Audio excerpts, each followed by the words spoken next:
महिलाओं को ग्रामीण अर्थव्यवस्था की रीढ़ कहा जाता है। विकासशील देशों में इनकी भूमिका और महत्वपूर्ण है। बावजूद इसके महिलाओं को ज्यादातर मजदूर ही समझा जाता है। किसी घर में जमीन की हिस्सेदारी में भी हो तो वो जमीन के बहुत छोटे हिस्से पर है। ज्यादातर महिलाओं को ना तो खेती के लिए बाकायदा प्रशिक्षण दिया जाता है और ना ही बेहतर फसल होने पर उन्हें शाबाशी मिलती है। वहीं शनिवार 15 अक्टूबर को गोवर्धन के नीम गांव और अड़िंग पंचायत भवन पर एक सोच फाउंडेशन संस्था द्वारा राष्ट्रीय महिला किसान दिवस मनाया गया। कार्यक्रम के दौरान संस्था के पदाधिकारियों ने ग्रामीण महिलाओं को जागरूक करते हुए एक सोच फाउंडेशन द्वारा वर्षों से किए जा रहे कार्यों को लेकर जानकारी दी। संस्था में कार्य कर रही सैकड़ों महिलाओं ने बताया कि एक सोच फाउंडेशन से जुड़ने के बाद उन्हें एक नई दिशा की ओर जाने का सौभाग्य प्राप्त हुआ है। संस्था से जुड़ने के बाद कई महिलाओं को रोजगार भी प्राप्त हुए हैं। एक सोच फाउंडेशन संस्था से जुड़ने के बाद ग्रामीण महिलाओं का मानना है कि कृषि कार्यों में महिलाओं की बढ़ती संख्या से उत्पादन में बढ़ोतरी हो सकती है। भूख और कुपोषण को भी रोका जा सकता है। इसके अलावा ग्रामीण आजीविका में सुधार होगा। इसका फायदा पुरुष और महिलाओं दोनों को होगा। इस मौके पर विमला देवी, अजय सुमन शुक्ल, नीरज शिव, दिलीप यादव, आरती देवी, हरदेई, क्रांति देवी, डॉली, करी देवी, निर्मला आदि पुरुष महिला उपस्थित रहीं। होगा? आरती कहाँ की रहने वाली हो? निम्मा अच्छा, आज ग्रामीण महिला किसान दिवस मनाया जा रहा है, क्या कहोगे इसको लेकर? और ये जो संस्था है काम कर रही है, कब से कर रही है? ये किसान भी दीदी है, यहाँ पे समूह की दीदी हैं जिनके साथ हम मीटिंग कर रहे हैं किसान दिवस में। तो जैसे हम 1-1.5 साल से जुड़े हैं, 1.5-2 साल हो गई करीब। एक सोच फाउंडेशन में हमको एक सोच फाउंडेशन में जुड़ते जुड़ते हमें खेतीबाड़ी में काम करना सिखाया, समूह में जुड़ने के लिए सिखाया। ये समूह से हमें क्या लाभ मिलता है, खेती से हमें क्या लाभ मिलता है, ये सब सीख रहे हैं हम।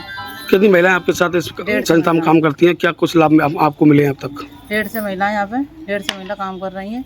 सारी महिला को कोई 10-20 महिलाएं ऐसी हैं जो काम कुछ नहीं कर रही हैं। नहीं, सारी महिला सब समूह में जुड़ के जैसे कुछ काम कर रही हैं। हमें भी लाभ मिला है। हमने जैसे पहले गुलाल बनाया था ट्रेनिंग में जाके, तो गुलाल भी हमारा बिक गया था। तो हम ट्रेनिंग में गए, पशुपालन की ट्रेनिंग हुई थी।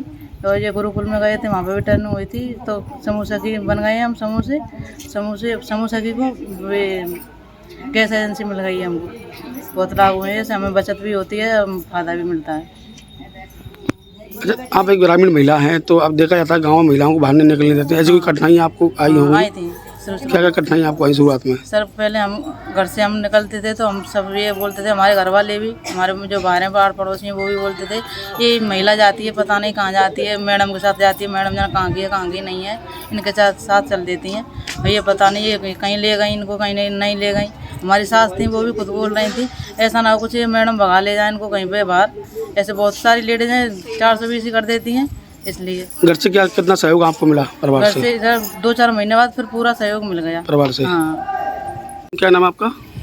मेरा नाम बिमला है। अच्छा, किस पद पर हैं? और ये आज विश्व ग्रामीण किसान दिवस मनाया जा रहा है महिलाओं का, क्या कुछ कहोगे? मैं तो एक सोच फाउंडेशन में फील्ड एक्जीक्यूटिव के काम करते हैं, जो महिलाओं को गोवर्धन और मथुरा 2 ब्लॉक में देखती हूँ, जो सभी महिलाओं को कृषि यानी कि कम लागत में हमारे उत्पादन अच्छा अधिक से अधिक कैसे मिले उस चीज़ की ट्रेनिंग देते हैं, जानकारी देते हैं। साथ में ये होता है कि जो कुछ छोटे छोटे रोजगार है उससे भी हम इन लोग महिलाओं को जोड़ रहे हैं। पहले जब हम यहाँ एक सोच फाउंडेशन में आए थे, नीम गांव में आए थे, तो यहाँ पे कुछ नहीं थे। फिर पहले महिला इतना थे कि कोई खड़ा होकर बात करना भी नहीं जानती थी।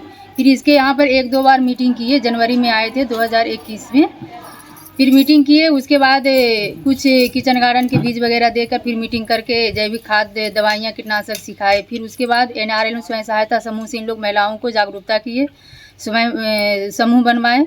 फिर इसमें इन लोग का लोन पास हुआ, अपना अच्छा से 10 रुपया हफ्ता का बचत भी कर रहे हैं। और ये काफ़ी महिला यहाँ पे अब एक्टिव हो गई है। कितने वर्षों से ये संस्था आपकी काम कर रही है? 2 साल हो गया सर। और अब काफ़ी एक्टिव हो गई है इन लोग महिला। पहले तो कुछ नहीं जानती थी, इतना कि नीम गाँव से गोवर्धन तक जाने के लिए कोई अकेला नहीं जाती थी। अब अपने इतना होगा कि अकेले से अब लोग चले जाती है ब्लॉक से और बैंक से, और अपना घर पे काम भी कर लेती है और बैंक और ब्लॉक अकेले कर लेती है सारी चीज़। और इसमें एक सोच फाउंडेशन से जुड़कर अपने बचत कर रहे हैं। इसमें भारत पेट्रोलियम पंप जो है एजेंसी, वो भी मिल गया इन लोग का। और यहाँ पे कम से कम तो 7-8 महिलाओं को पेट्रोल टंकी पे ट्रेनिंग भी दिए हैं जो आत्मनिर्भर किसान बन सके। और अभी फ़िलहाल में जो हमन की लकड़ियाँ बनते हैं उस महिलाओं को हमन की लकड़ियाँ के लिए 6-7 महिलाओं को कल से उन लोग का शुरुआती करवाएंगे ट्रेनिंग देने के लिए। अभी इतने काम करवा रहे हैं। अभी पहले से बहुत काफ़ी लोग एक्टिव हो गई है। पहले तो कुछ नहीं जानते थे और पहले दूसरे के बारे में भी सोचते थे अरे महिला है कहाँ जा रही है क्या है, मतलब तो अजीब अजीब से सब लोग बोलते थे। लेकिन अब कोई नहीं बोलते क्योंकि अब 150 महिला हो गई है एक यही गांव में, तो सब तो महिला उसी के घर के हैं। सब कोई उनके अब जानते कि नहीं सभी महिलाओं इकट्ठा होकर एक आगे की रोजगार सोच रही है, आगे बढ़ रही है, तो हम लोग क्यों इस तरह से गलत तरह सोचें। लेकिन अब ये सब ऐसा कुछ नहीं है। अब सब इन लोग अपना अच्छा से मेहनत करके आगे बढ़ रही है। Heritage institute of hotel tourism अब आपके शहर मथुरा में भी आगरा की एक और शाखा जो 16 वर्षों के अनुभव के साथ अब मथुरा में भी होटल मैनेजमेंट के कोर्स लेकर आ चुकी है, जिसमें डिप्लोमा और डिग्री कोर्स करवाए जा रहे हैं, वो भी 100% नौकरी की गारंटी के साथ। इच्छुक विद्यार्थी आवेदन ऑनलाइन और ऑफलाइन दोनों ही तरीके से कर सकते हैं। Heritage institute of hotel tourism royal Enfield showroom के ऊपर NH2 कृष्णानगर मोहाली नियर जय गुरुदेव मंदिर Mathura. Our requirements: Ramada Hotel, ITC Mughal, Tident Hotel, Taj Convention, Tommy Hilfiger, Jet Airways, multinational companies, defense, cruise and railways, etc. अधिक जानकारी के लिए हमारे दिए हुए नंबर पर संपर्क करें 8171830808। our toll free number 18005323 000।